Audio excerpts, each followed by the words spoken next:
Peace to the saints. It's the one and only. It's the big homie, your favorite YouTuber's favorite YouTuber.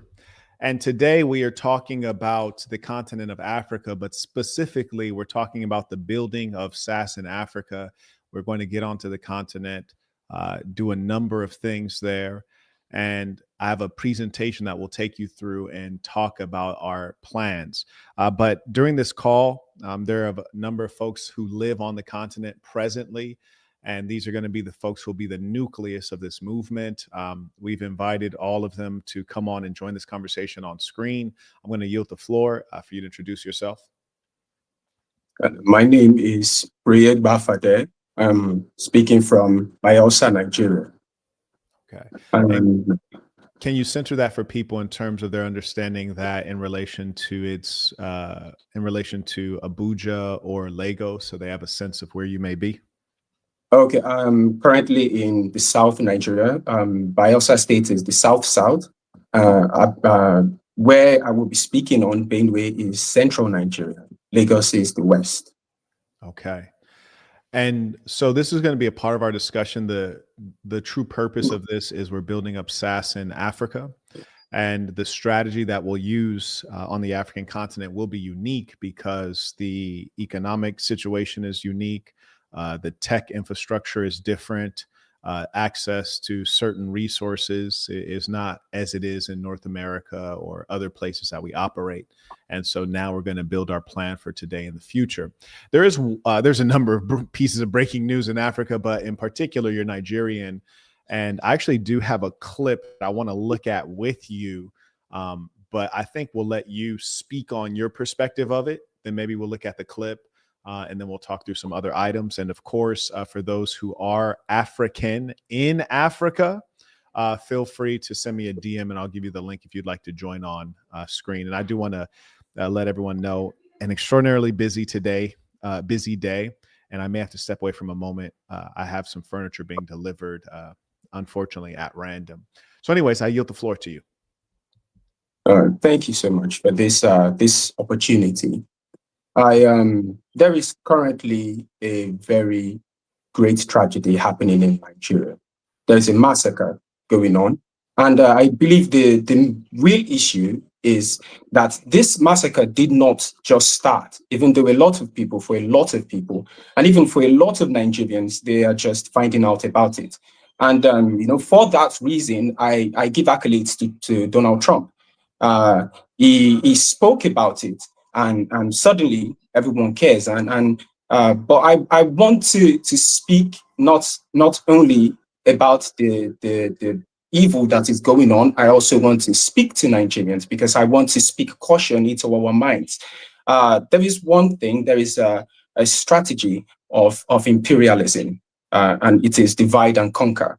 And I see it happening right now in Nigeria. It is something that we see that's happened in several other countries that have supposedly gotten Western help. Is one thing I want us to understand is no country at all does things like this. No country intervenes in this manner out of the goodness of their heart, and certainly not the United States. I don't mean to say anything that sounds bad, but it is the truth. And there is a particular tactic that is currently being employed by Trump. I will say this again. Donald Trump has brought awareness to this issue in a way that no one else could. Our government almost did not care, did not highlight these issues, and even downplayed it up until this moment. But there is one thing that we have to understand is this is the first thing. I'm going to say it as straight as possible. Donald Trump is racist. Donald Trump doesn't like you. It doesn't. It is the truth. It is the truth. It doesn't. This is all it takes to understand that there is an agenda here is to look at how he treats the people who look like you and I in his own country. There is no way he could treat the people like that in such a manner and love us because we are Christians. But everything about how he has addressed the issue screams that we should worry. And that is the honest truth. First thing is empathy is selective. There is domestic leverage. He has this there's domestic leverage. He has this white nationalist is the savior of Christianity around the world, and it is simply untrue. And stuff like this really works in places like Nigeria. We have a problem in Nigeria. Is we get I'm gonna most interrupt you periodically for a number of reasons, and so I just want to give you a heads up on that. okay. If you'd be kind enough to pronounce your last name for me once more. Prayer Oh, that's Bafade. your name. That's your last What? name. Can you hear me? Oh, What? my last name. My Yes, last name is Bafade. Bafade. Is that Yeah, correct? yeah, that's it. Okay, You can pronounce very it good. really well. Thank you. Yeah, Mr. Bafade, yeah. when you say he brought awareness to this, my fundamental question is, is that necessary and is that a good thing? Meaning that the awareness he brings is largely the awareness of Western powers, uh, whether we're talking about the countries in the West or the NGOs that they operate through or the United Nations. And when you bring the awareness, of course, as you noted, it's not for altruistic purposes, it's usually for extractive purposes. And Yeah. so that then emboldens the Western powers to then go into Nigeria to help, to spread democracy, to enhance freedom. And so the real question is bringing awareness of the Western powers, which is to say, is that a good thing? Is that going to be helpful? Absolutely not. This is, and I will get a lot of hate for saying that, probably because the truth is there is suffering. And one thing you will hear is, well, if your family were there, you wouldn't say this. And, maybe it is true. Maybe if my family were there, I wouldn't care about everything else that would follow. All I would care about. But this is extremely dangerous for our country. He outright said, this is something to worry about when a foreign leader can say to a sovereign nation that he would not only cut aid, but if they do not respond, he would send his troops. That is reason to be concerned. Absolutely. And no one is concerned. We are eating it up. And it goes to show just not just how pained the citizens are, but also how extremely uninformed we are of Western imperialistic foreign policy.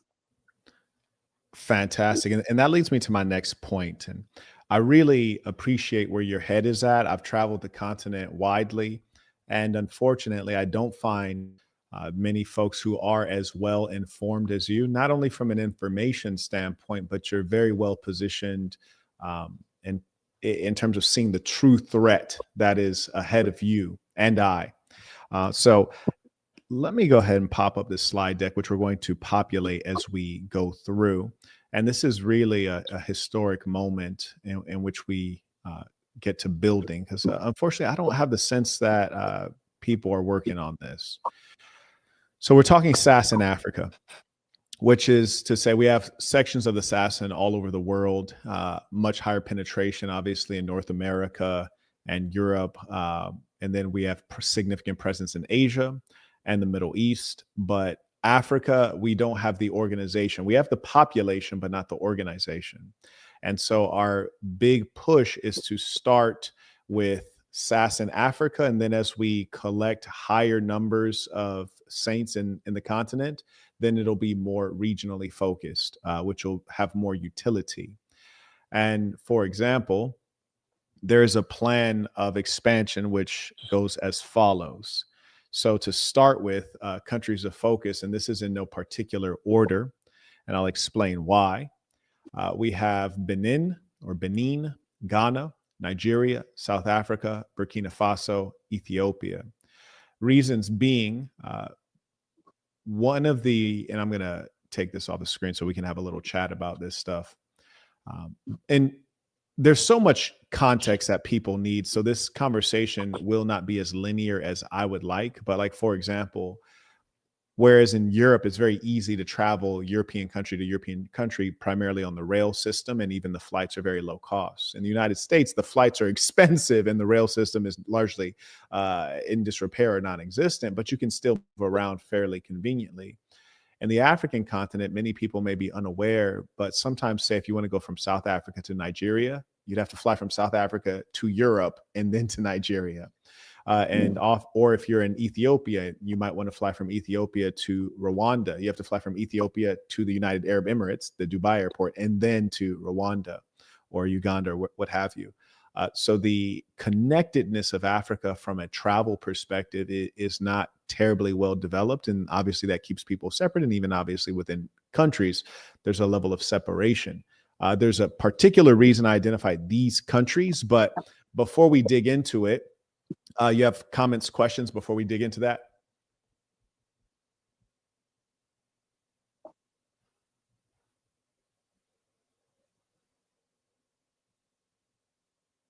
Can you hear me? I was saying, do you have any comments or questions before we Oh, go in? to me? Yeah. I'm so sorry. Yeah, no, of course, I do. I want to talk about something, and it is we as a country grew up, for a majority of Nigerians, loving America. And for a lot of Nigerians, even for me, especially at the age of 12, I didn't know why people didn't like black people. I didn't even get racism. And this is Nigeria. You're talking about a country, Nigeria, that believes that still sees Israel as the Holy Land. That is the kind of country that we are. And this is the honest truth. We are so disconnected with international politics. I grew up. This is what I grew up with the mentality that, say for example, Israel is God's nation and they are surrounded by a lot of troublesome enemies, but God always protects them. That is still today the perspective of a majority of Nigerians.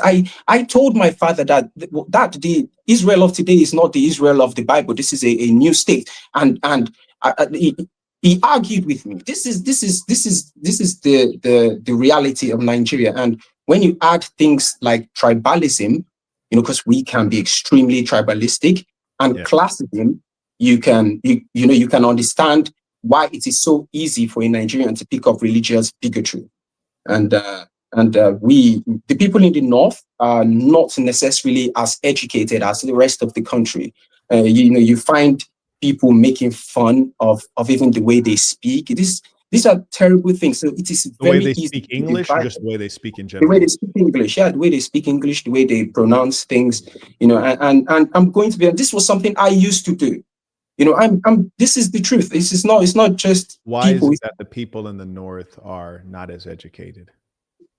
When we were colonized, some places picked up education much faster. That's why you hear very often about Yorubas. Yorubas grabbed onto education really fast, but the North really went into the military. So the North controls the military of the country, but they are not so deep in education.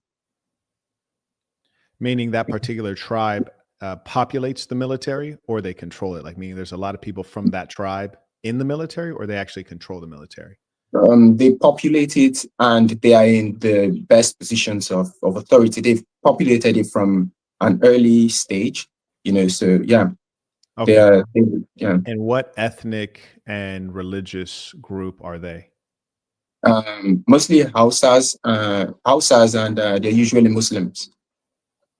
Very good. Hausas and Muslims. Okay, very good. Okay.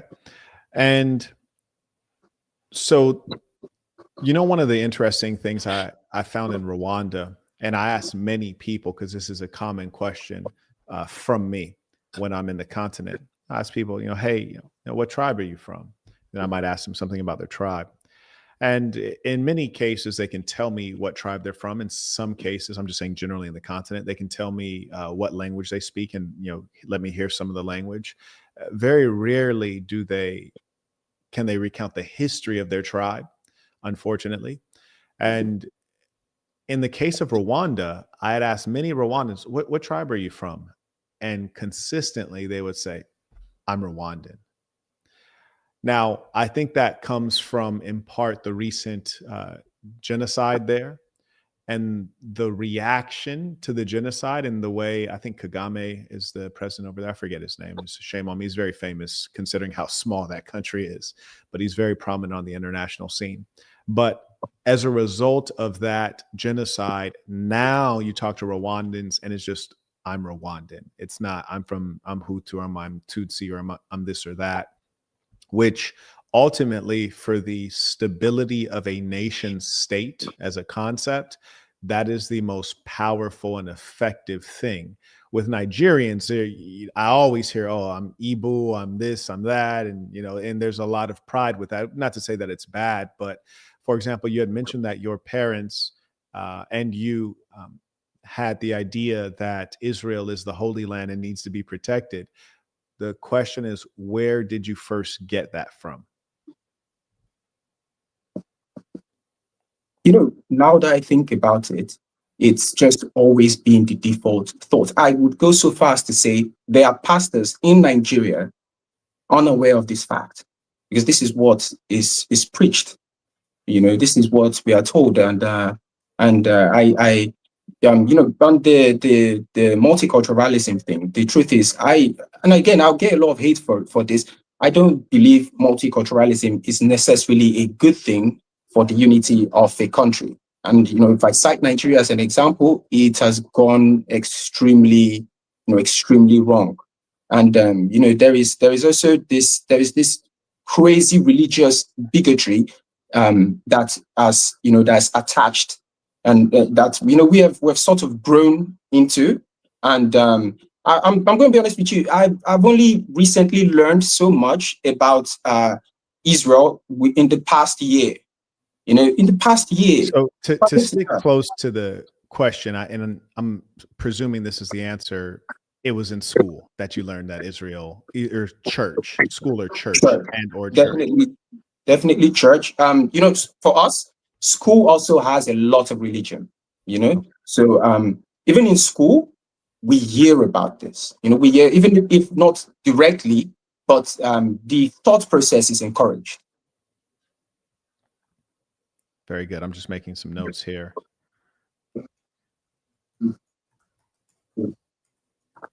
Okay. Now, have you traveled to any other African countries? Other African countries? No. No. And this is actually, far more common than I think people realize. Now, one, Africa is massive, so there's that, and then just the infrastructure challenges and also the linguistic issues as well.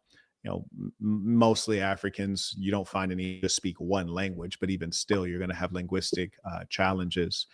Going back to the presentation here. Oh, and by the way, actually, let me acknowledge some of the things people are saying. And shout out to the folks who are supporting the work. You can use the information at the bottom. Hopefully, you guys are going and following on Twitch, because the Google Corporation is a censorship corporation. So I thank those of you who vote with your feet and you use watch the stream on Twitch. May I acknowledge Arthur, supporting the work, came in using the Stripe link in the description of the YouTube video or on the profile on Twitch. May I also acknowledge shout out to Daquan, who just renewed his membership at thesasn.com. That's THESASN.com. Shout out to Mr. Williams, supporting via the Stripe link, as has Mr. Chima. Appreciate both of you. Shout out to those who support the work and this real movement that we have. May I also acknowledge Andre came in by Venmo. He writes, supporting the cause, SASN or nothing. And shout out to Andre. Like, the brother is Brazilian. If you're Black and you're watching and you're not supporting, you might be a part of the problem. I just want you to know that. I really do want you to know that. And I really do mean that, because the gentleman that said earlier, Trump bringing awareness has, been a good thing. Well, the problem is that the Blacks don't care enough about themselves. The Blacks in Nigeria, the Blacks in Africa, the Blacks in the diaspora don't care enough about themselves to get the job done. So if you're Black and you're watching this and you haven't supported, and there's pretty much everyone that's supported so far has been Caucasian, that might tell you something about yourself. And that's why I teach this ism. I really mean everything I say. Pay what you owe. And the things that you believe in, the things that you want to exist, you have to make it happen. You're a grown man. I really believe that. Shout out to Jamar, came in a strong way via PayPal. He writes, peace of the saints. I just sent you some necessary points to go over with the white supremacists you speak to. I sent the email. I did see the email. He says it's titled Arguments Against White Supremacy. to kill a racist viewpoint. I don't have any currently scheduled conversations with these guys, but next time I do, feel free to pop this back up to the top of my inbox before the discussion, and I'll make sure that I take a look at this. But, you know, white supremacy, these are interesting conversations that I have so that Black people know that they should be preparing, because we just sit there like as though we're not about to be victimized. It's like we've learned nothing from history, while the Israelis and the Jews have learned a lot from history. Shout out to RTBLA, comes in via PayPal. He writes, "Peace of the Saints, respect to you, Commander, and to my fellow Africans. By the way, I'm Chadian, not in Africa. Peace of the Saints, Albatar." I didn't know you were Chadian. Wow. Okay, shout out.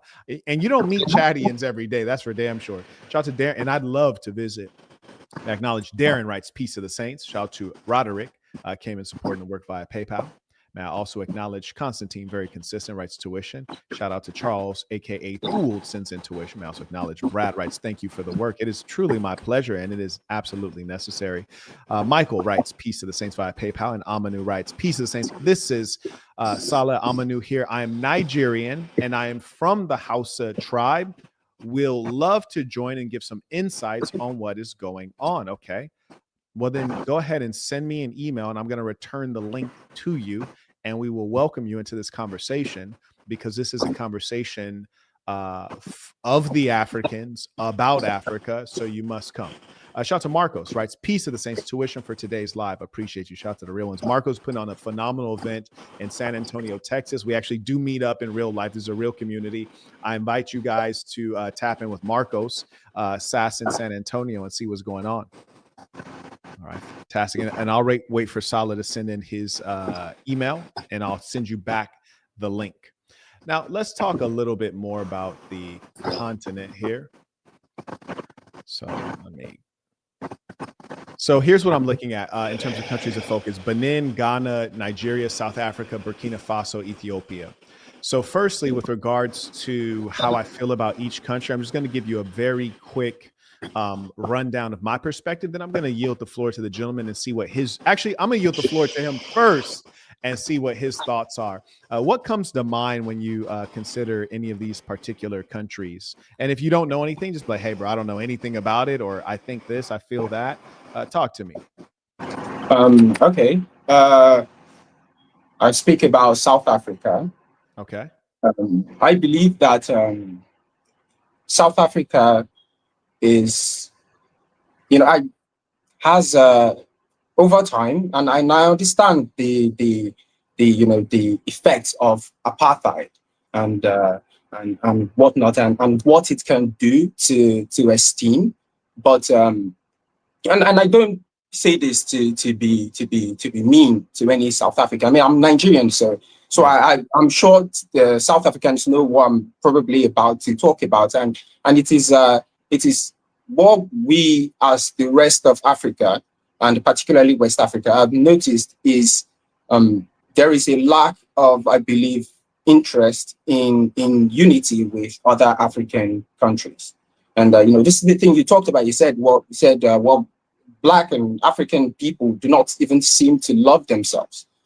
And we see it quite often. And forgive me again for saying this. We see cases where I see videos online where very proudly some South Africans come into a hospital and chase out everyone who is in South Africa.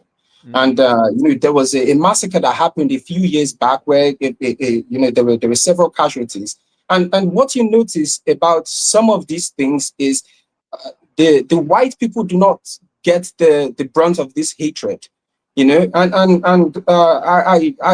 I'm of the mind that we are one Africa, we're one Africa, and then you see something almost similar with again, forgive me, with Abeshas, who love to demarcate themselves from Black people. You find a lot more unity amongst people in the diaspora, because they understand the need to be united, and we see a lot of disconnect and and sort of hatred amongst each other. And it extends so much even into things like our lack of unity shows in things like transportation, like you talked about. Look how easy it is to go from one place to another in Europe. Can you imagine that in order to go to a neighboring country, a country just 2 countries away from Nigeria, you need a visa? There is no unity even amongst West African countries. It is incredibly sad. It is incredibly sad. I appreciate that perspective, and it fills out some of the most critical pieces. I agree. And what we have to actually fundamentally understand is at a level that lack of mobility and cooperation, it has its roots in separation in terms of identity. Like, who are we? The same? Are we Africans? Does that have meaning? And it also has roots in economic cooperation. So if the economic cooperation isn't there, then the infrastructure is not going to be built to link these places. So that was a very meaningful point. So you talked about South Africa. South Africa is only on this list because I'm going to be honest with you. I've been to South Africa many times, and perhaps if we were putting people on the list just based on the beauty of the women, they would for sure be on the list because those women are something serious. You hear me? But the mentality among the South Africans is, in fact, the worst on the continent. And I would even posit that it is the least African. The South Africans in their culture and in their thinking are the least African. And this is clearly as a result of the 10% that rules over them economically, politically, and culturally. And so I don't really like having the South Africans on the list, except that they have a developed economy. So there's a strength there. They're the strongest economy in sub-Saharan Africa. They have reasonable per capita income. They have a lot of potential. And most importantly, they're an English-speaking country. So as a result, that will allow us to more easily spread ism and ideas in South Africa. And this is not to say that there are not good South Africans or a number of South African women that I need to get pregnant. But mostly it's a less than ideal location, but we must operate in that theater. So that is the perspective on South Africa. And I think that one of the most critical things that you spoke of is going to be, and all of these lessons will have to be taught in Africa, but in South Africa in particular, we're going to have a hyper focus on education. So some of the objectives with SASN Africa is obviously education. We're going to start with creating a curriculum.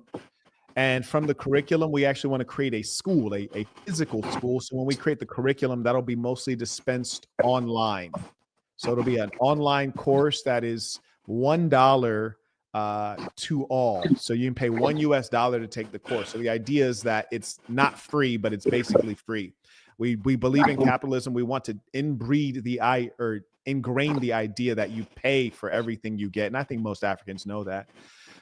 And the school is, of course, going to teach ism. But one of the major aspects is going to be rationalism versus religion. When we look today, and Sudan and Nigeria are both great examples of this, we see the competition of a white supremacist religion versus an Arab supremacist religion. We see the competition between Islam and Christianity, both of which are foreign to that land and came there by way of colonization. Now, is this going to piss off some Africans? You better believe it. It pisses off my grandmother. You better believe it's going to piss off some Africans.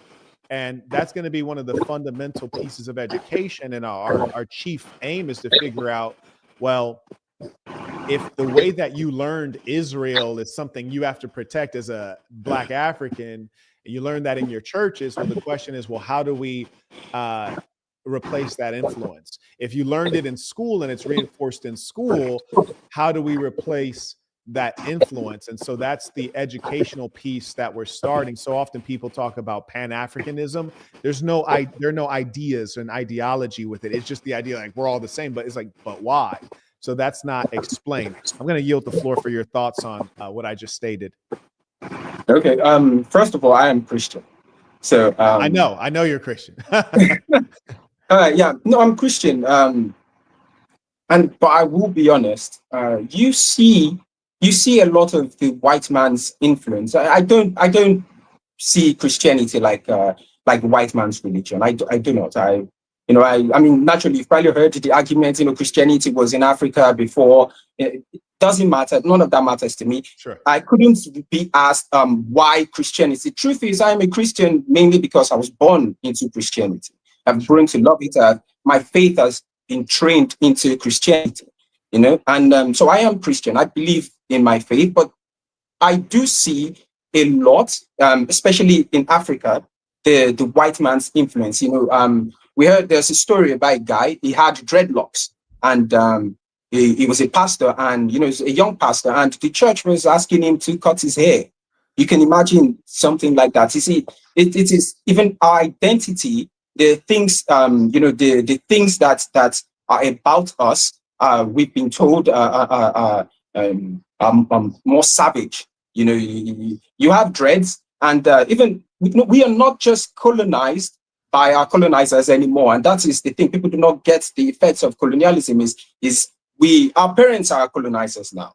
Our pastors are colonizers. Our teachers are colonizers. You have an afro, and your father tells you don't look good until you cut it. I'm in I was in a university where you could not keep your hair, but if you were white, you could have hair. What kind of thing is that? That is deep-seated self-hatred. We also see things where people with certain kind of names, try to change them to make them sound more foreign. And your name is Agbaje. You don't want to say that because a white man has told you drink water and Stonebridge is what a name should sound like.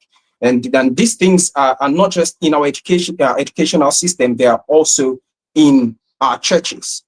I believe that talking about it, educating people about it, and especially this is one thing I found out really works is sitting opposite a person with an opposing view, especially with people, and having a debate about it. Shatter that thing completely until you can make that person let go of the white man's influence. Agree. I'm going to add one more saint on to the call. Peace to the saints. I yield the floor for you to introduce yourself. Peace to the saints. My name is Saleh Aminu, and I was born and raised in Nigeria, but currently I live in the UK. At some point, I was a software engineer, but now I run a full mining business. And Mr. Saint, I did say you should look at my Instagram so you know I'm not one of these liars, because sometimes you have people that go on the internet to just lie and say stuff. Yeah, you can see the proof of work. You can see the private jets. We actually do this in real life. And mining, the reason why I wanted to speak about this is, first of all, I'm Hausa, so we are having a discussion regarding my people. And I have a very unique perspective on how things go over there in Nigeria, especially when it comes to mining. Now, the main reason why, number one, why Donald Trump is interested in northern Nigeria, I'm into the mining business, so I know what's there.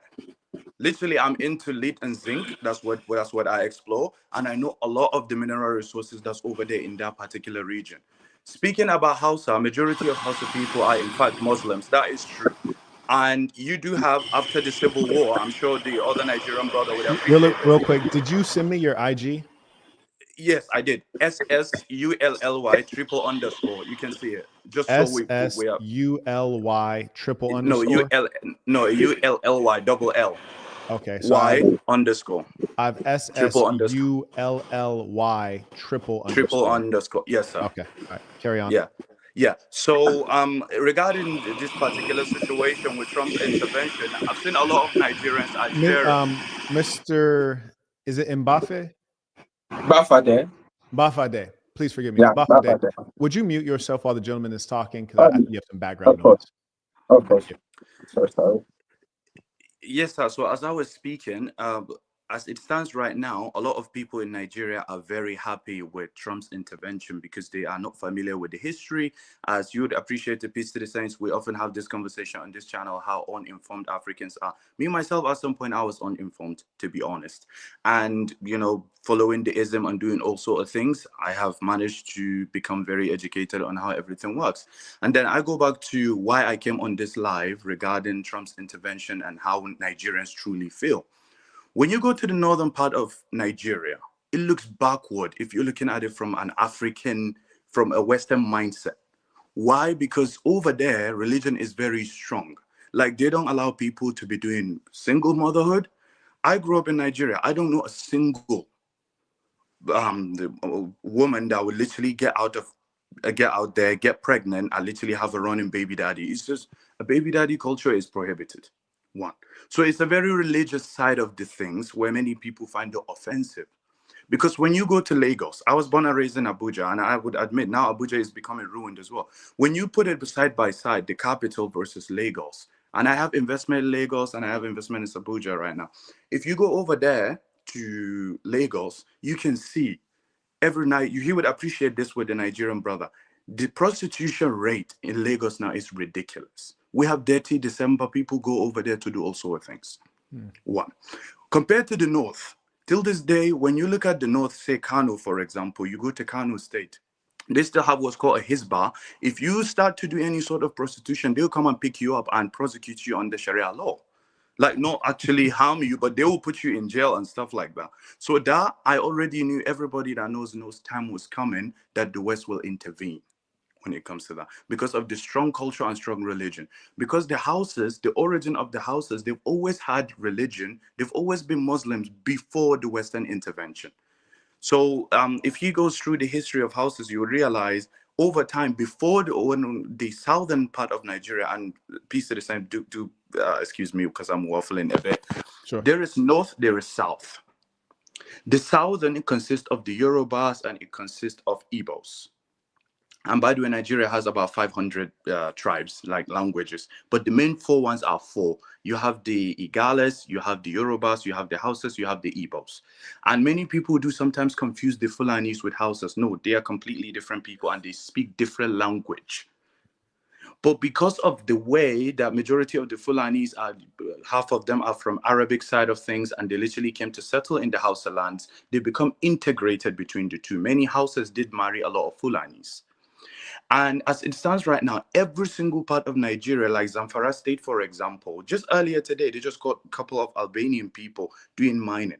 I deal with Chinese people that I literally export my products to them. And I know a lot of the places that people are saying there is terrorism and stuff. If you look, the infrastructure is bad, but the mineral resources, excellent. Zamfara State, for example, is one of the highest when it comes to mineral resources. Secondly, is where people normally claim a lot of Christians are getting killed. And by the way, this is not me saying Christians are not getting killed. It is, but it's not because they are Christians. No, people are getting killed overall in that particular place. In Kaduna State, in Jos, which is Plateau, all of the people are getting killed, but specifically the Western propaganda decided to focus on Christians alone because it gets more attention. If it looks like people are getting killed because of their religion, that is not what's happening. Me, myself, I had to run for my life for some other situation before, truly. I'm being serious. Generally, I was just there. Peace to the saints. If you look at my profile, you see I was in Nigeria in March and I was doing everything there. I was there for Ramadan. I was doing all sorts of things. So people are not getting killed because they are specifically Christians. They're getting killed because they need to destabilize that particular region for the resources. These places happen to be in Benue. These places happen to be in Plateau State. These places happen to be in Kaduna. And before, if you look at the rich neighborhoods, right? This is how to actually justify what's happening. Look at the rich neighborhoods. You would never see a Christian, a Muslim fighting. I can name drop. I don't need to do this because I have asked them, but I can name drop a few people that are very politically connected that are my friends. They're Christians, and we've never a single time jump on a phone call and talk about, oh, are you a Muslim? Are you a Christian? No, we do business together. So this is a propaganda they use to control the poor over there.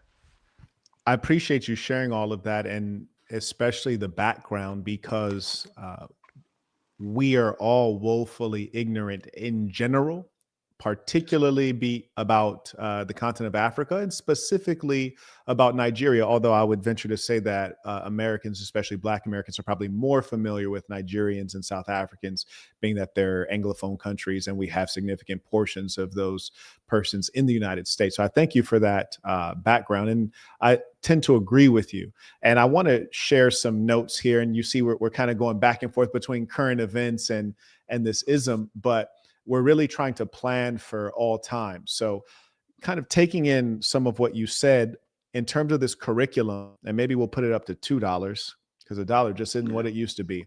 But again, I'm going to reemphasize that the purpose of this is not to make money. You know, my courses are like $800 courses. So this is clearly is not to make money.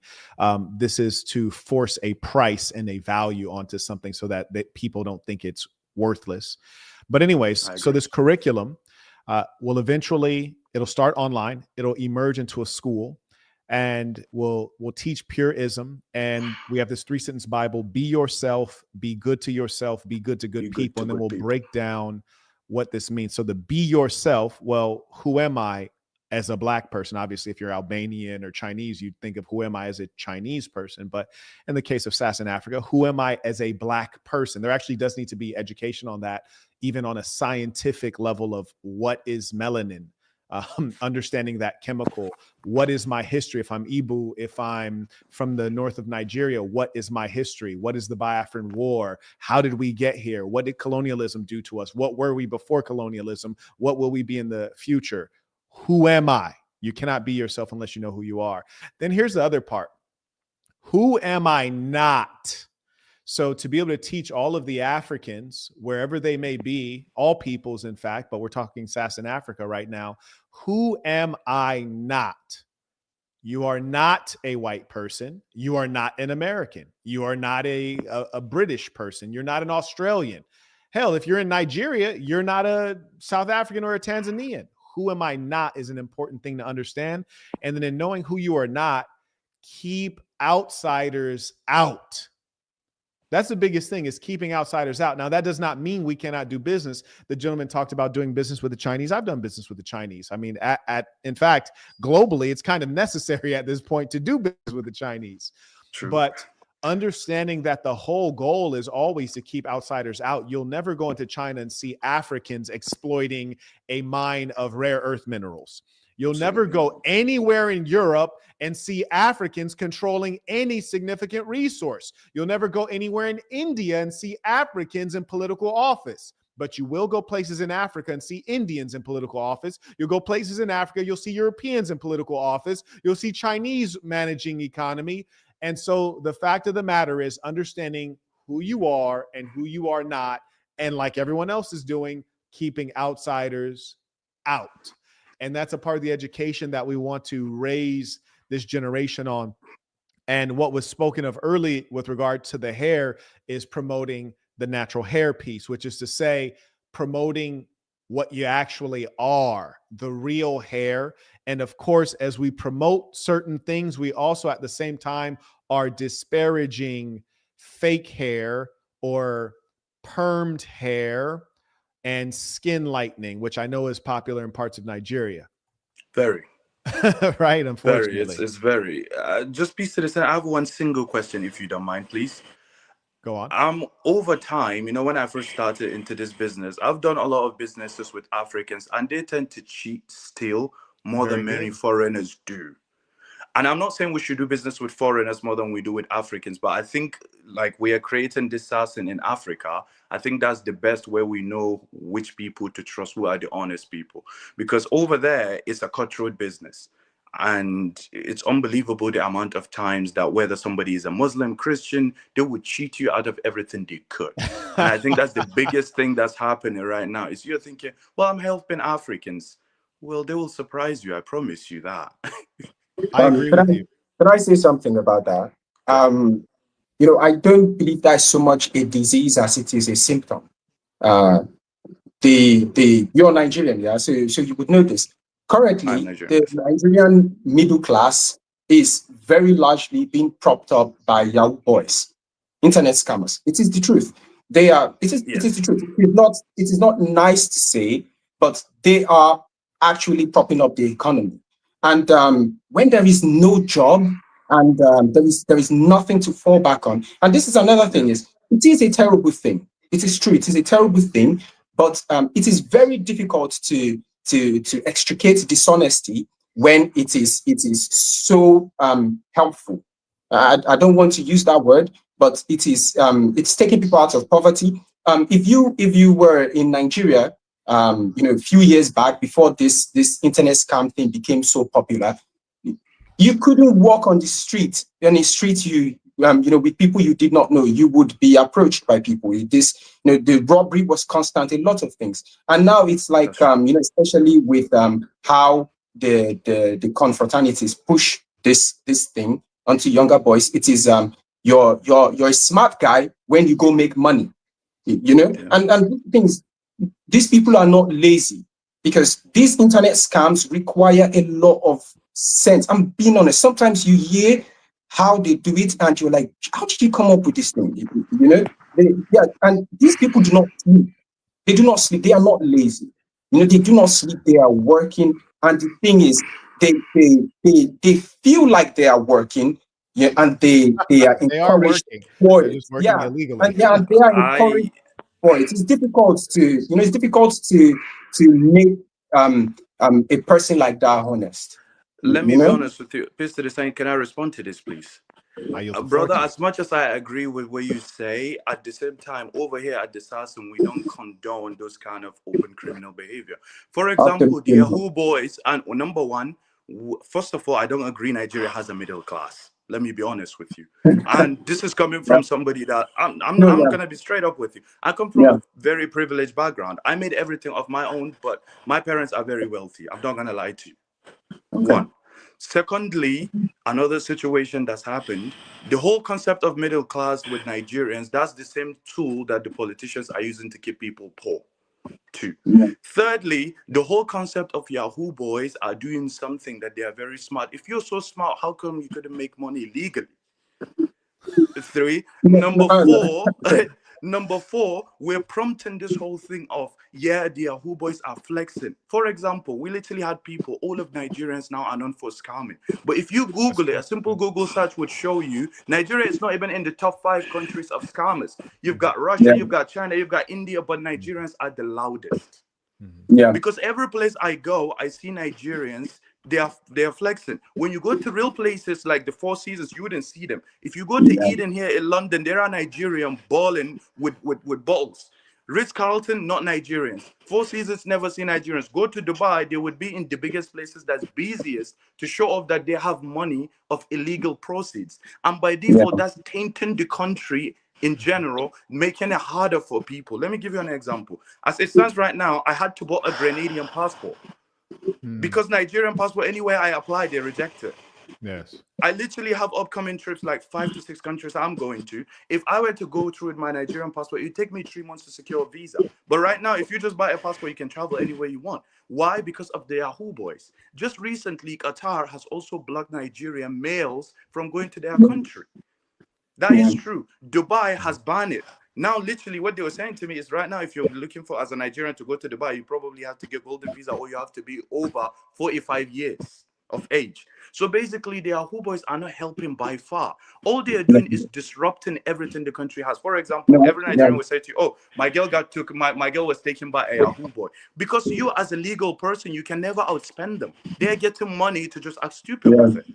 You can never outspend these people. But I'm so sorry. If I could say one last thing, is you just said that you came from a privileged background. So I'm going to be very honest with you. I amongst most people, I'm seen as someone that came from a privileged background, but I had a very rough phase in my life before I began to straighten up. So I spent a lot of time around people, and this is what I am going to tell you. This is the honest truth: is your morals fade very fast when you are hungry. When you're hungry, and I feel like you have the privilege to speak. Let me hold you guys both right there. I agree, and I agree with both of you guys 100%. I agree with both of you guys 100%. And there is a reality that when you are hungry, there's certain things that you'll do. And I've been in crime, so I can certainly say that probably a lot of what we're seeing from some of the more flashy Nigerian scammers is not to cure themselves of hunger, right? They're trying to get the finer things in life. But and that is what it is. But the correct thing that we do know is that we must teach integrity full stop. And for those who are scamming, we still need to be able to refine them. And over time, as the economy develops, we'll be able to pull more of them out of that. And Nigerians will be lifted out of poverty as the economy develops, which is going to require certain things. So we're all agreed here. And even with crime, there's the method of how you do it, which is to say, even if you're doing the wrong thing, there's still a right way to do the wrong thing. And if you're scamming, say, millions of dollars, being flashy with it is probably the wrong way to do the wrong thing. So even in that, like they're screwing up. But I think we're all agreed here. One thing I want to pull us back to, and folks, let me know if my audio is cracking. I hope we're getting good quality audio here. And I agree with you guys wholeheartedly, because I've done business across the world, including Africa. And, frankly, I think that, of course, if you're African, you have a greater lens to analyze. But, I've been cheated damn near everywhere, unfortunately. So human trickery and deceit is not an uncommon thing. In fact, I'd say the two grimiest places I've ever been in terms of low quality people, no disrespect to these countries, just a matter of fact, is number one, Egypt, and number two, Jordan. So not even places in Africa in terms of deceit and trickery and theft. So anyways, we need to talk about what we're teaching in terms of integrity, and it has to be twofold. The aspect of teaching integrity, oh crap, I just accidentally enlarged that. Okay. In terms of teaching integrity, the number one piece is that you have integrity because of who you are. So you're creating an identity whereby someone says, I have integrity because I'm Nigerian, because I'm a Black person, I have integrity. It is a part of my identity to have integrity because I'm Black and because I'm Nigerian and because I'm Igbo or Xhosa or whatever the hell, or Zulu or what have you. So it's attaching those two things and identifying them together. And then the other piece of teaching capitalism, also teaching that integrity is a critical point of being able to engage in business. So as we teach entrepreneurship and capitalism, we teach integrity as a function of it. So I agree that has to be a huge part. And also, as we go through, we have these three categorizations of saint, good person, bad person. And so we teach people the saint. These are obviously people who are part of this thing of ours, this culture. So we know that they're vetted and verified. And then a good person may be someone who, they might not be a member, but they're displaying good characteristics. We still have a suspicion of them. And then a bad person are those who are just unrepentant criminals. It's your women who sell their body. It's the people who not only commit crimes, but they're not doing it to feed themselves. They're doing it to floss on you. So people who have low qualities, and those are the people that we actually have to disparage. So not only are we creating a culture of what is, we're also creating a culture of what is not. And this will have to come through not only outright education, but also through a renaissance in the arts. And so we have to push out music, dance, holidays, all of these different things that reinforces culture.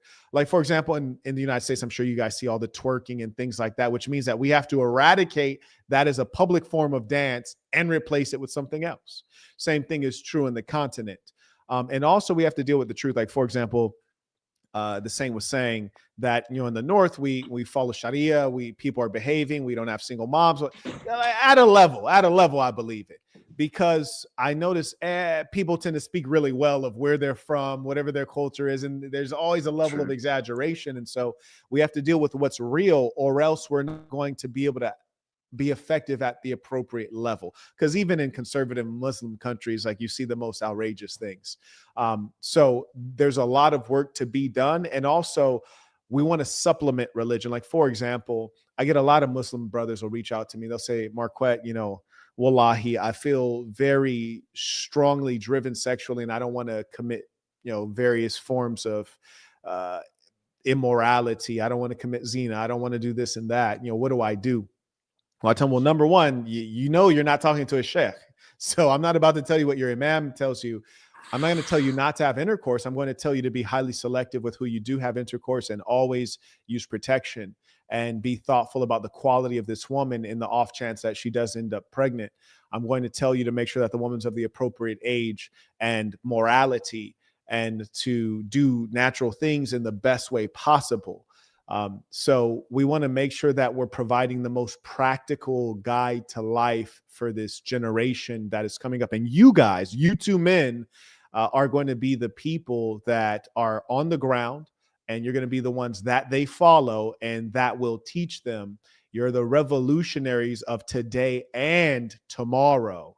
Like, that's why you guys are here. And our goal is to not be the preachers, it's to actually be the doers. We have no, especially in Nigeria, there's no shortage of intelligent people in Nigeria. There's a great shortage of people who get shit done. And that's really where our sweet spot has to be. And remember, even for those who might be low income, and that's why SASN Africa as a model is going to be different than our other locations, the wealth that you always are going to have, especially in Nigeria, is population. Is population. You know, we can easily get, 100,000 people messing with this ism and then push it out from there. So even if we went into a particular town or village in Nigeria and it was low income, I still want 100% of that population following ism, and it's very low cost to convey information.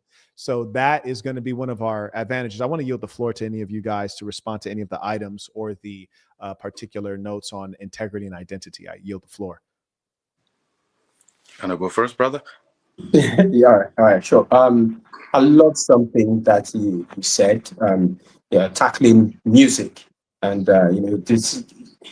We as Nigerians grew up to love America, and honestly, whatever America trickles down, everyone drinks, and that's one thing Americans need to understand. That's how much influence you have over the rest of the world. When you're at the top, everyone is influenced by you.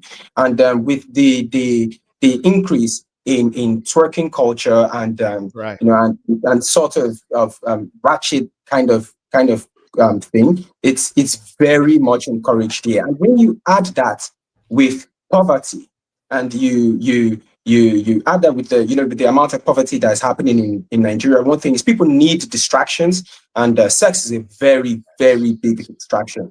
So we all fall for that. And another thing is immorality is an almost guaranteed way of making money. And I really love what you said, about integrity, and because it's something we see that is really fading from our society, and I love that talk about trying to bring it back, because this is something I say. It's something I say so much that people are tired of hearing. I really love that. Thank you. Yes, and exercise. Because you're right. One of the most popular things that we use to recruit in our other markets is exercise, and it's the group exercise. Like, as I said, SASN San Antonio, which is in Texas, they're going to have like a river run, like a 5-mile river run. I don't know how many kilometers that is, maybe like 8. And they're all doing it together. And that's one of the beautiful things about running. I know you guys probably play a lot of soccer, so maybe we'll host some soccer. But when you're doing a 5-mile run, it's great rigorous activity. But most importantly, you don't need any materials. There's no expenses to it, so anyone can do it anywhere. And those are the kind of things we want folks on the ground organizing on a regular basis. So I love how you're thinking, because I can tell you're very much so a pragmatist, because you're thinking about how people spend their time. And that's really what we're trying to impact. Not only the thoughts in here, but how the thoughts turn into the actions of how people behave and spend that time. So that was brilliant. I yield the floor. Yeah, absolutely, Peace to the Saints. I think this is something that we can certainly do. And for me, I can have a couple of people that I know to be my personal friends that are good people that we can start with. The reason why that's important is a lot of them have significant amount of reach.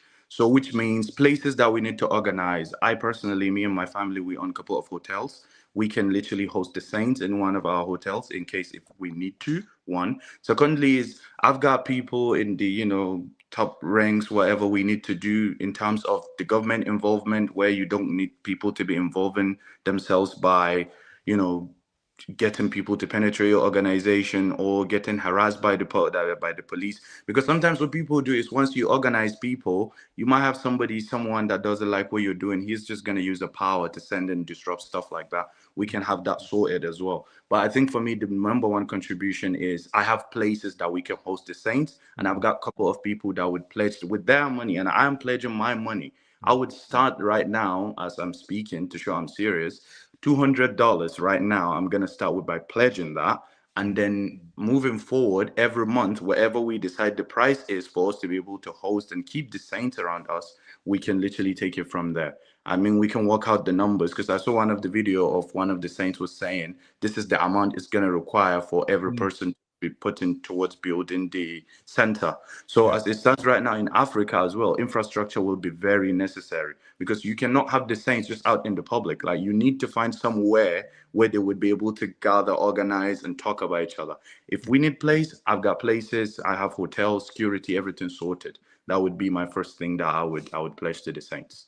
And speaking of, so shout out to the people who do support the training center. I saw just today we had someone Kinchley supported the training center. We appreciate you. And that's something that's for the people, for the Saints. So if you find that link, which will be in the description of the YouTube video or the Twitch page, please do hit it. And I appreciate you mentioning that. So let's do this. I actually was able to get my visa, my Nigerian visa approved. It was initially denied for political reasons, but I'll be flying in tonight. I'm going to schedule a trip into Benin and as well Nigeria circa late December, early January.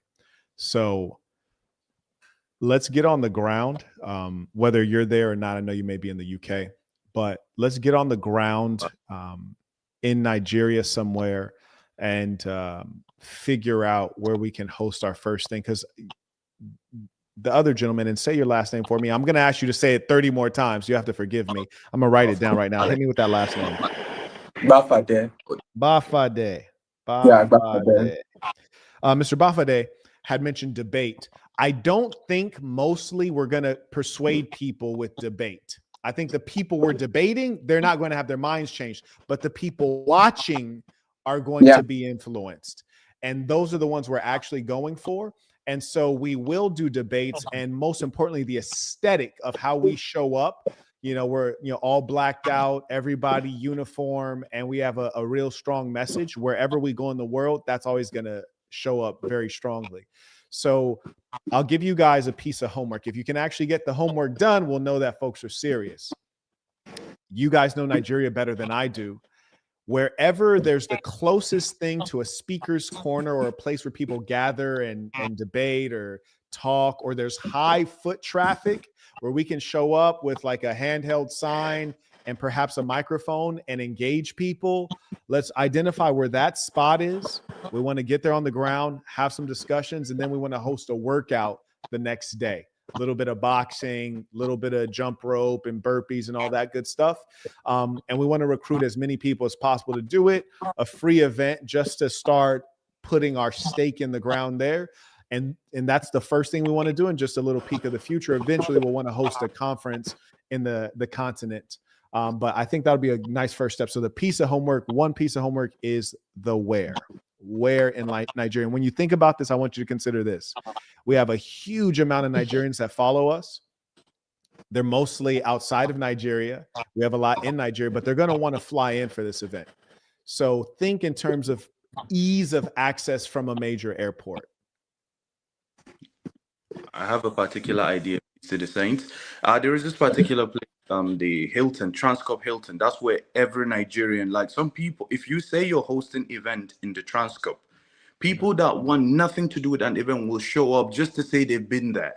Okay. Because it's a place that, many people feel like they don't have access to. Me, on the other hand, we will talk about it probably offline. It's quite easy. And I have one of the other Saint, Imran. If you're watching this, we need your help on this one, man. I know you're really connected with those people. So if you're watching this, because he's a Saint as well. So if you're watching this, we need to make that happen. If you are having it in Transcorp Hilton, number one, it's in the middle of Abuja, it's in the middle of the capital, which means from wherever you are coming, if you're coming from the north, south, wherever you're coming, Abuja is easy. to get to. Okay. Because Lagos, there is too much traffic. If you have a couple of people walking around, you would probably cause much more traffic than usual because Lagos is normally packed. Abuja has bigger highways, you can get to places. So an airport is not too far as well. So we can have people flying into Abuja to Transcope. If you say anything, any celebrity that's doing any sort of thing, if he does it in Transcope, people show up because people know it's a place where people just come to take pictures. So if we're trying to put out the message, we need somewhere that would attract the average Nigerian because unfortunately, the average Nigerian is looking for what's cool. What is the, I know it's unfortunate, but they're looking for what's cool. So if we're looking for a place where we would easily be able to do that, and a lot of foreigners stay there because it's safe. So we would be able to gather people and get them to Transcorp because Lagos is too packed. We could do it in Lagos, but it's just too much people, too packed. Like you wouldn't be able to walk, like gather people, walk around without causing too much traffic. So I think Abuja, Lagos is 1 hour from. Kind of all of these places, people would be easily able to get it. I don't know how what my other Nigerian brother thinks about it. Transcorp Yeah, Hilton. never been there, but there is one thing I would have suggested. The timing is just not the best. I would have suggested university. Universities are very open to things like this, and I very much believe in capturing the minds of young people with a lot of energy. There are certain schools that really encourage talks like this, like Babcock University. Babcock loves things like this. It's super easy to organize. I really wish it were a time with students. But you said December, yeah. That was what I was thinking. That doesn't Otherwise, have to be the date of the actual event. That could be the date in which I just get on the ground and we do a little bit of preliminary research and have some initial conversations. So right now, I just want to take some notes here. So Abuja sounds like the city, and then you proposed a university, and then Salah, what was the name of the venue? Transcorp Hilton. Transcorp? Yeah, Hilton.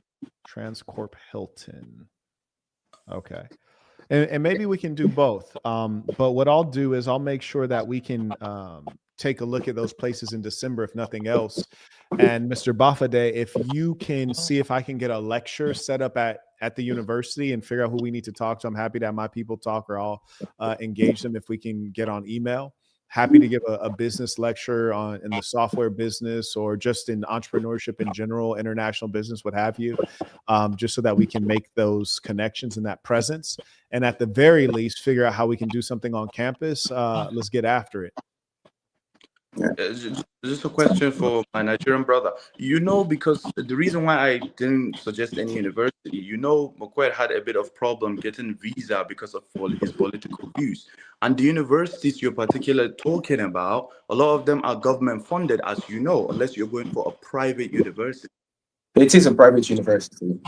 Oh, And yeah. it's In that welcome to case, a lot we of can do people. Nile, we can do all of those then. Because if you're Yeah, going for a public university, say ABU's area, you're going for Unilag, you're going for these big universities, yeah. majority of them don't want our kind of view, like the Saints kind of view, because it goes against what they are trying to push out. So that's why we got to be considerate of the place as well. Because if you go with a message, if you normally go with a Western rhetoric, they will let you be. But when you go about integrity, about stuff like that, where you have the lecturers sleeping with young girls, they wouldn't allow it. That's why. They wouldn't allow it. That's why. For certain private schools. First of all, I would have suggested Lagos. This is the truth. It's no matter the issue that may exist, you understand, with the transportation and whatnot, Lagos is much more better. It's much better for things like this usually. They love young people and they love people with energy, and it's the hub of everything. Lagos would be good. I don't know how well for Abuja, but you said now university, and that makes a lot of sense. You said now, Now, yes. excellent. Yeah. But for Babcock, honestly speaking, as long as you are not speaking against Christianity, you're welcome in Babcock. That's the truth. I could hold that in. I could absolutely hold that in. And Mr. Bafade, I'll tell you this. One of the ways I run business is some ideas we know that they're bad just off rip. We're like, that was dumb. But if we're not certain that an idea is dumb, I always say, go ahead, try it out, which is to say, like, see what you can get done on it. So for example, if you say, hey, I like Lagos, I like this particular university in Lagos, see if you can get us something moving, because we all know when I fly into Nigeria, I'm going to fly into Lagos airport. So I'm already going to be there. So it'll be easy to make some moves in Lagos and then catch a bird over to Abuja. Because for sure the major port of entry is Lagos in Nigeria. So that would be easy to do. So if you can get something done or connected there, please do. And let's get some moves. I'll just tell you guys, I theorize, and I'll just give you a sneak peek here at how we want to expand. I actually wrote a paper on this in 2007 when I was in university, which my professor hated, but so this is SASN phase 1. These are the initial countries that we're going to engage. Then we're going to go from those countries. Once we're really strong in those countries, it'll be easy to rapidly take the remaining countries in West, Central, and Southern Africa. And then once we've taken all of that, then we will take the entire continent. The key here in terms of this expansion is the actual engine of this is Nigeria. And once we do these expansions, which will be from an ideological standpoint to start with, eventually we actually do want Nigeria to literally take over these countries, because Nigeria is the powerhouse. Nigeria just has not flexed its muscles yet. When you look at natural resources, access to coastline, significant military, Nigeria is the strength in this part of Africa. And I do believe that Nigeria should eventually gobble up those countries and provide for true unification. Just like you have a United States of America and a federal system, Nigeria will be the head of a United States of Africa with a federal system, and Nigeria as the heart of it. There really aren't any other players that I think are as well positioned for such a thing. There'll be other areas that are strong. Like there's no doubt that Ethiopia has a lot of potential from position, but they don't even have access to coastline, right? So Nigeria has a really unique strength in the context of the continent. Sudan is enormous, Congo is resource rich, but the Congolese don't control Congo, and the Sudanese don't control Sudan. At least we can say the Nigerians mostly control Nigeria. And so I think that over time, and this is a multi-decade plan, Nigeria will be the stronghold that captures all the rest of those places. I yield the floor. Any comments, questions? Go ahead, brother. Fantastic. Go Let ahead. me catch up. Go ahead, brother. I thought he had something. Yes, BTC. I certainly agree. Nigeria needs to gobble up those countries. And one thing about it is, over time, if you look at, say, the Afrobeats, for example, if you look at anything that comes out of Nigeria over time, I know a lot of Africans, people would argue about Afrobeats at the origins, but the Nigerian music has infiltrated a lot of African countries. Once you have Nigeria, Ghana is just next door. And once you have Nigeria, you have Ghana.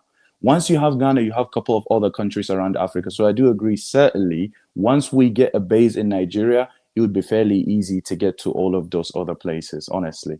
And I think we can make something happen in Nigeria. The whole point of, knowing people, growing up with people is so we can use those connections when time needs be. And this is one of those times. We're in a serious times, as we like to talk. So anybody that we hit up that's not serious now, we know we can't be friends anymore. You're not on serious time. So I think we can certainly make anything happen.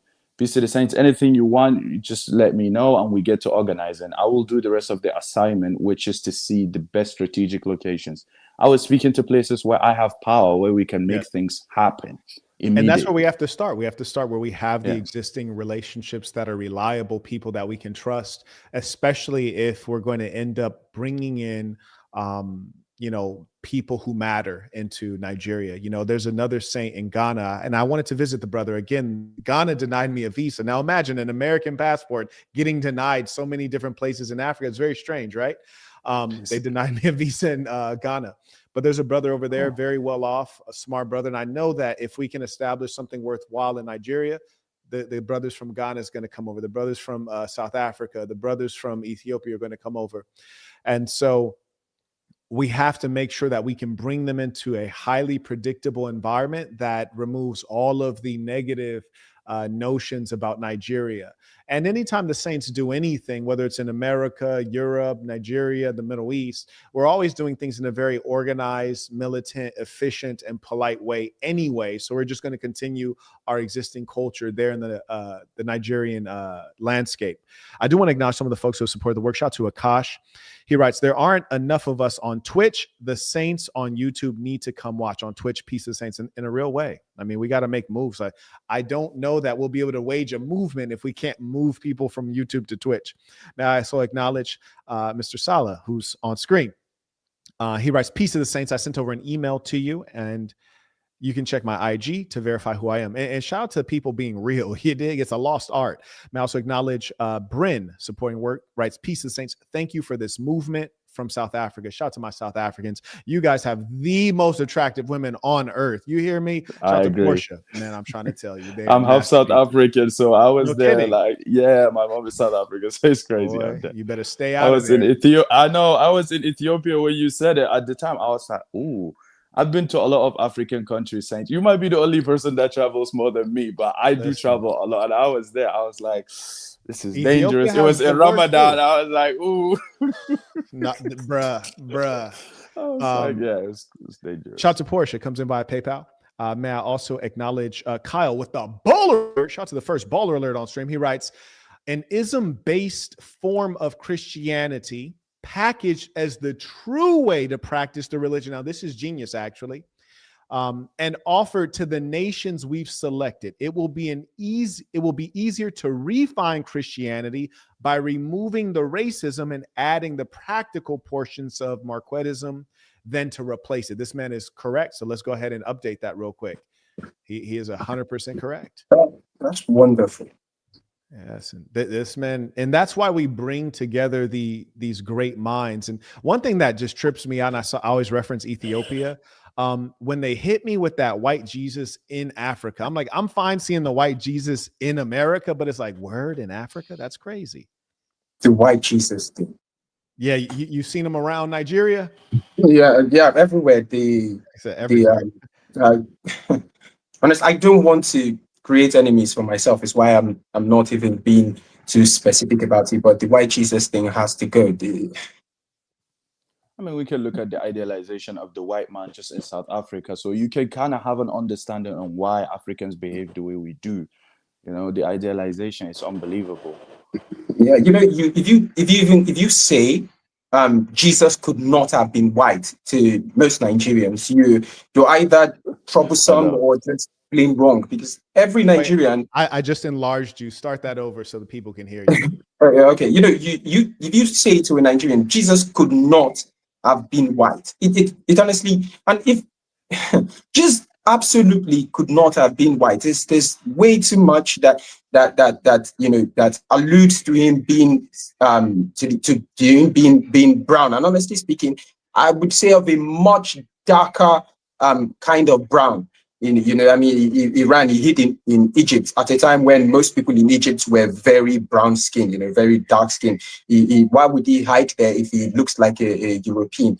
This you know, a lot of people don't even understand the ethnogenesis. A lot of people don't understand that, because Egypt sits in the middle of more than one continent. They are constantly invaded. They are constantly, you know, and over 2,000 years. It is normal that they look like something in the middle of all these countries. If you go 2,000 years back, you cannot, you know, you cannot expect Jesus Christ. And I don't get it. I don't understand why this thing has been peddled. And if you say, you know, even when people have no argument, when you say, no, Jesus could not have been white, the next thing you hear is okay, why is it such a big deal to you? It should be a big deal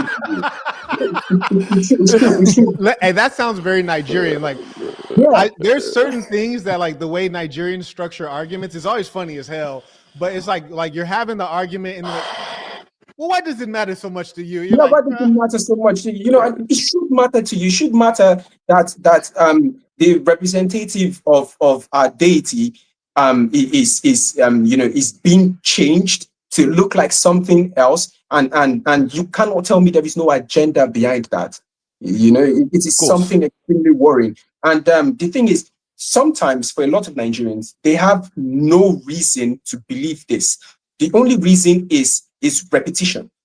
And that's something that we need to target. We need to help them get out of the cage of being unable to accept something that is not familiar.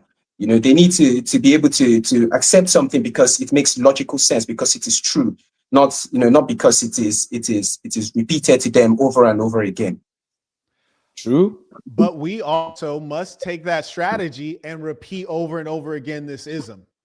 Right? Like we now have we have to wash out the filth and bring in something better. So I think that we're very privileged in that, often, I don't know if you guys see this on social media. Sometimes you'll see on social media, there's like a racial conflict between like some racist whites and some blacks. And, a black guy ends up slapping somebody and he says, hey, we're not like our ancestors, which is to say, like, you might have whipped them and like had them under control, but like black people today, we're not going for it. And I think similarly, Africans of today are not what they've been portrayed as in the past, especially not in certain countries. Like I recently posted a video, a reaction to a reel. I think it was in Kenya. I feel like it was in Kenya. It was a white South African in Kenya, basically abusing the black Kenyan police, and they were just taking it like fools. And it's shocking that it was in Kenya. It felt more like a South African reaction. But I say that to say, I'm pretty confident that would have never happened in certain African countries. Like I couldn't see that happening in Nigeria. I couldn't see that happening in certain like places. And that's a good thing. There has been a level of progress, even though we're not all the way there. And I believe that we have enough of the right mentality and certainly enough intelligence that we can get this done in this era that we're in right now. True. I mean, just to the saints, but this is the biggest thing is that the average Nigeria, rather than taking action, and I love my people, I love to see my people prosper, but we need to address the real issues. A lot of people come on social media, they talk about these things. A lot of Nigerians would babble what they see, but never put any action to it. For example, many people, I literally read comment this morning of people seeing Trump saying he's going to invade Nigeria, and people are saying, oh my God, Jesus has finally answered our prayer. I'm like, word? That's crazy. Word? That is crazy. That's insane. And then you go over there to the Egyptians, because I remember you saying that about Egypt, and I ended up traveling to Egypt, and I experienced the same thing. I was saying this to the brothers that I went to university with here. I said, listen, your country, I get that you're building, your tourist attraction centers and stuff. I said, but it's terrible. It's just the Right. truth. I said, no way your ancestors created those pyramids you guys keep arguing about. No way, man. No way. The way you are is just not going to happen. So one of the things that we need to do is also have a social media interaction with Nigerians, because many of them, you wouldn't see them in person. Many people would just get data. He knows this. Many people would get data and just stay at home and keep tweeting. They would just keep downloading whatever the media pushes out on them. The same thing I've realized continuously around the African continent. People would say something. I'm like, how'd you get that? They go, well, I read it. And I'm like, do you never question what you read? You hear these things. You're just like, yeah, I've literally taken it in, but you didn't question why. Why was that pushed onto you? Why was that mentioned to you? Why is that even tried on you? Actually, I've been questioning myself. Because look at Nigeria right now. As we're speaking about going to Nigeria, we need to look at the powers in play. Bill Gates is practically Nigerian now. Why? All of a sudden, my man left America to go become a Nigerian at this Bro, point. it's Fulani, huh? I know. This point. So you really have to question what's going on here. So that's why I think we need to make our mark as the saints at this point, because I'm too tired of seeing what's happened. That's why I can't live in the country anymore at this point. I can still, family, got everything over there. But we need to be able to have trusted saints. Now, if I didn't grow up with you, or I know you're actually trustworthy, I don't even associate. But one of some of the saints that are my friends, they actually watch, and they have a lot of significant connection. And then lastly, what I was going to say, peace to the saints. And if you still need a Ghanaian visa, just 3 days ago, if you can see on my Instagram, on my highlights, and I was with the Ghanaian ambassador here. She's a good friend of mine. I just literally went to congratulate her. So in case we can talk about that off camera, in case if you need the visa to get over there, she's a good friend of mine. I kind of gave up on them because they pissed me off. But as of now, my African travels will probably be limited just for this next time because I have a lot of things going. I'm going to hit Nigeria, Benin, and Ethiopia. I might stop in Ethiopia. We'll see. It always is calling my name. But probably those three places. Yes, indeed. Let me ask you guys this. For this kind of conversation, how often do you think that we should try to have this kind of conversation that we're having right now? Honestly speaking, there is so much that could be talked about this. I could have this conversation every single day. So I could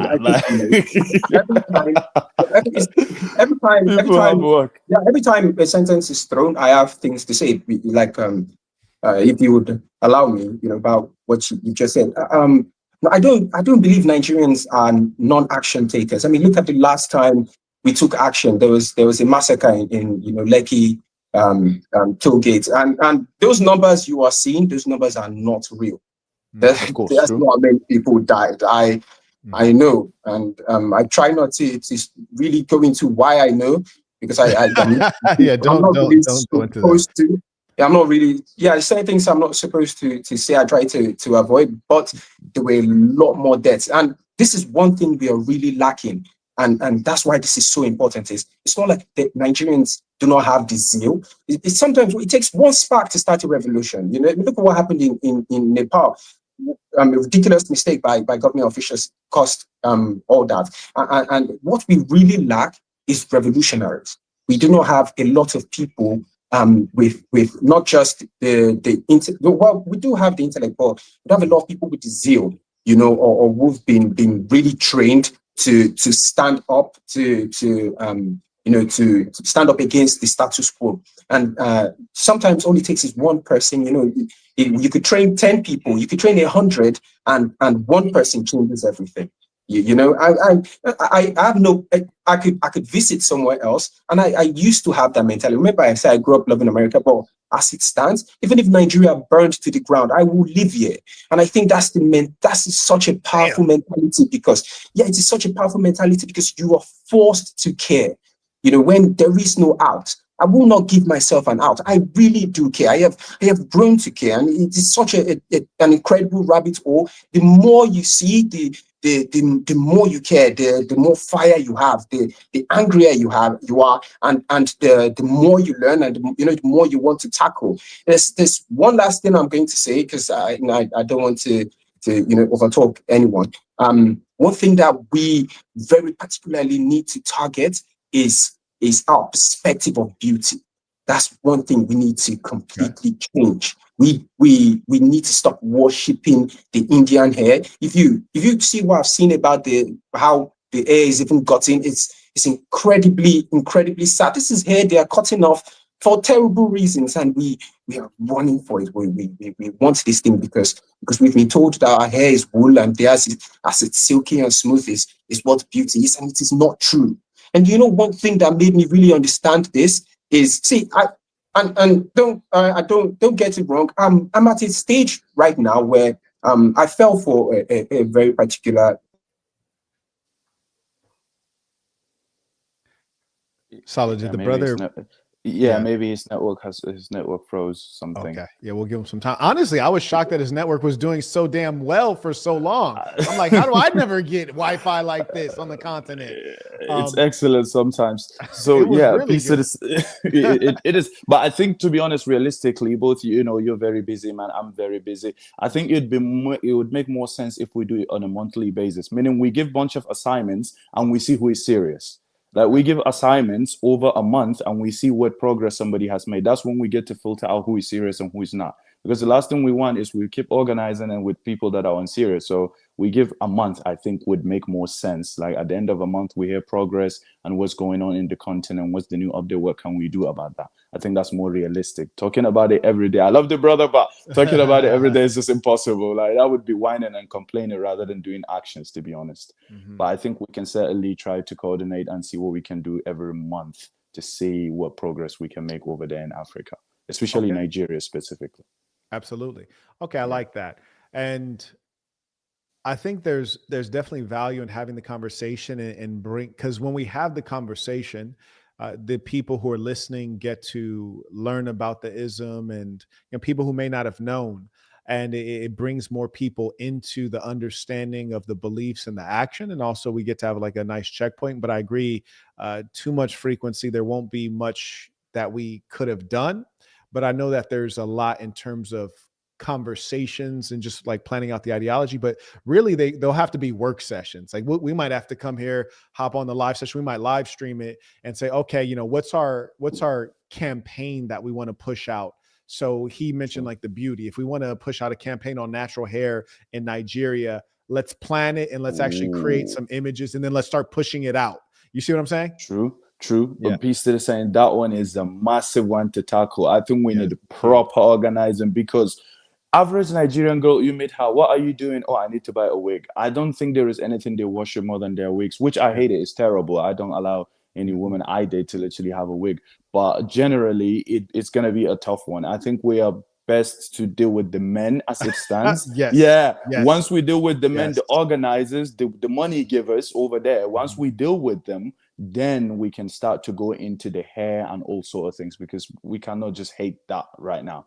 Because there will be a lot of Sims that would agree with us. And the minute we get off the line, they're like, listen, baby, I'll buy you more wigs. So we need to get those minds first before we are able to. Because one thing that I dislike, these days, you meet a girl, we shake hands. Hey, where are you from? I'm Nigerian. She already thinks she can fleece me. Because these Nigerians are over there just spending too much. So because of that, now they just meet you. Oh my God, I need to buy a new hair. I'm like, nah, no, under my watch. It's just not happening. So I think we need to tackle the men, the money givers and the people that are able to deal with that first before we move on to that one. I like Hello, that. brother. I see he's back. Okay. Just taking some notes here. Male-focused strategy. Great. And let me acknowledge some of the folks sending in comments, questions. Shout out to Joseph supporting the work, came in via Venmo. May I also acknowledge Arthur. He writes, we have to address the tribal issues, especially the Northern Muslims versus the Igbos or Yorubas. Yeah, and it's really putting everyone under that idea of we're Black people and also we're saints. And so that's going to be a given. So I think we got that one at least written down, and then we'll have to define strategy and specific language around pushing that. And thank you to the handful of folks who have supported the work. We appreciate you. I think we ought to go ahead and wind down because I'm hungry.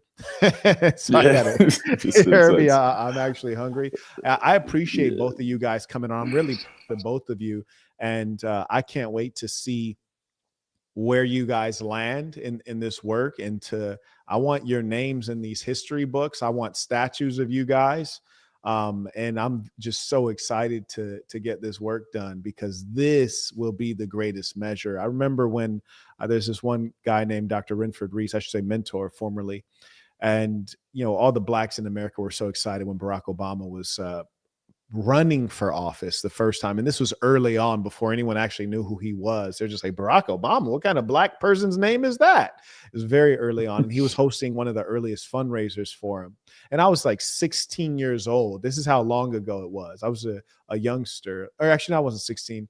I was maybe 17 or 16, one or the other. And we were at Dr. Renford Reese's loft in Los Angeles, and he goes up and he's looking down at everyone, and he gave two short speeches. One was a poem about a minute. He says, I have just a minute. And he emphasizes, it has 60 seconds in it. I get to choose what I'm going to do with that time. If I wanted more, I can't get more. This is what I have. And just a piece on urgency. And then he goes on to the next piece, because it was a fundraiser. So he's trying to get people to open up the wallets. And he said, you guys will die as millionaires. Do you know what they say on a millionaire's tombstone? And then somebody in the audience is like, well, what do they say? He was like, nothing. Like, no one calculates your net worth on your tombstone. They don't put how much money you had on the tombstone. They put what you did, what you're a part of. And you have the chance to be a part of something really important right now. That always stuck with me. At the time I was a youngster and, relative poverty, American poverty. And as I accumulated, I definitely became keenly aware that my greatest accomplishment won't be the Rolls Royce, the Maybach, the multi-million-dollar houses and all of that. It's going to be when people want to immortalize you in a stone statue in their country, in their square, because you did something that mattered. And you didn't do something that matters for yourself. You did it for them. That's why they put up the statue of you. And I think that all of the people who step into this movement early in the continent, they're all going to be immortalized. So I'm excited to get this done. This one's for the history books. Gentlemen, it was a pleasure to have this time to fellowship with you all. Until next time. Peace to the saints. Peace to the saints. Yes, indeed. Mm.